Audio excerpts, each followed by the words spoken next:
இன்றைக்கு இங்கே நடைபெற்றுக் கொண்டிருக்கக்கூடிய கரூர் கிளை மகாசபை கூட்டத்திலே அகில இந்திய லியாஃபி முகவர்கள் சங்கம் ஒரு தீர்மானத்தை எடுத்திருக்கிறோம். மக்களை பாதிக்கின்ற இந்த ஜிஎஸ்டி வரியை மத்திய அரசாங்கம் உடனடியாக வாபஸ் பெற வேண்டும். ஏனென்று கேட்டால் இந்தியாவிலே நடுத்தர மக்கள் தான் இன்சூரன்ஸை எடுத்துக்கொண்டிருக்கிறார்கள். 30 கோடி பேரிலே ஏறத்தாழ 25 கோடிக்கு மேல் உள்ள மக்கள் மிகச் சாதாரணமான மக்கள். இரண்டாவது, அவர்களுடைய பாதுகாப்பு சம்பந்தமான விஷயம். எனவே முகவர்கள் இதனால் மிகுந்த பாதிப்புக்குள்ளாகிறார்கள், பாலிசிதாரர்களும் மிகுந்த பாதிப்புக்குள்ளாகிறார்கள். இது சம்பந்தமாக பல்வேறு அரசியல் அமைப்புகளை சார்ந்த தலைவர்களை எங்களுடைய அமைப்பின் சார்பாக நாங்கள் பார்த்து இருக்கிறோம். இதிலே ஒரு நல்ல பதில் எங்களுக்கு கிடைக்கவில்லை என்று சொன்னால், நாங்கள் ஏற்கனவே 2006 முகவர்களுக்கு எதிரான சொரூப் கமிட்டி பரிந்துரையின் போது டெல்லியிலே நாங்கள் ஏறத்தாழ 2 லட்சம் பேர் கலந்து கொண்டு மிகப்பெரிய ஒரு ஆர்ப்பாட்டத்தை நடத்தினோம். அதேபோல் இந்த ஜிஎஸ்டி உடனடியாக வாபஸ் பெறவில்லை என்று சொன்னால் மீண்டும் டெல்லியிலே நாங்களும் இந்த பாலிசிதாரர்களும் இணைந்து கிட்டத்தட்ட ஒரு 20 லட்சம் பேர் டெல்லியிலே கலந்து மிகப்பெரிய ஒரு அறப்போராட்டத்தை நடத்துவோம் என்று இந்த நல்ல நிகழ்வுகளை நான் தெரியப்படுத்திக் கொள்கிறேன்.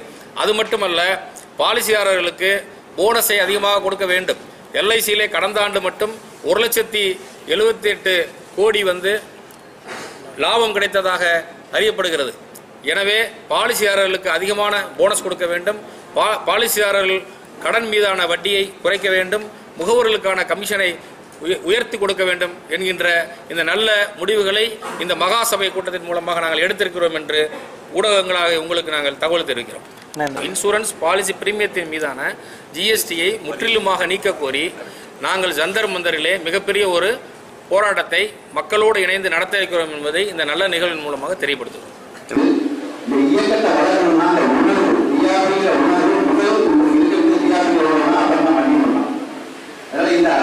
அருமையான வாய்ப்பை நல்கிய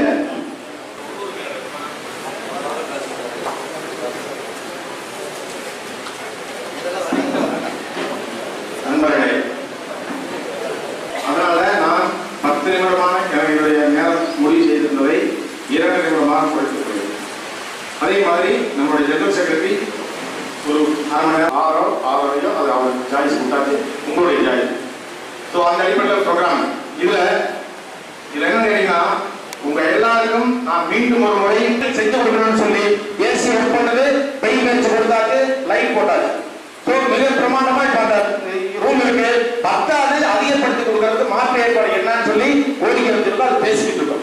நிர்வாகிகள் எனக்கு தெரிகிறதுனால அந்த ஒசூர் கிளையினுடைய தலைவராக இருக்கக்கூடிய சந்திரசேகரன் உடனடியாக தொடர்பு கொள்கிறேன்.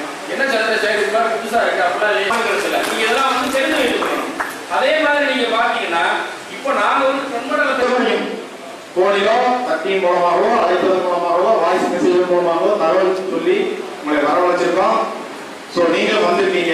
இங்கே சொல்லுவதற்கு வேணும் கொடுப்பா 10 லட்சத்தை அகில இந்திய அளவிலே நம்முடைய